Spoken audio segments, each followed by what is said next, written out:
আপনারা দেখছেন ইউক্যালিপটাস গাছ, এবং এই গাছটা কিন্তু একটা সময় আমাদের এখানে প্রচুর বন সৃজনের কাজে ব্যবহার করা হতো।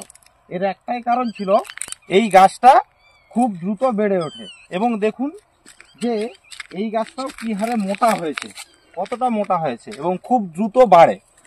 ইউক্যালিপটাসের পাতাগুলো বেশ চেরা চেরা প্রকৃতির, এবং এই গাছের কিন্তু একটা ক্ষতিকারক দিকও আছে, যেটা জানা যায় যে এর যে ফুলের রেণু সেটা কিন্তু বায়ু দূষণ ঘটায়।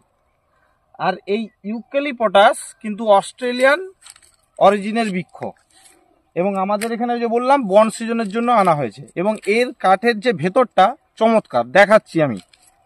এই যে দেখুন, এই গাছের ভেতরটা কি সুন্দর লাল লাল খয়েরি কালারের হয়।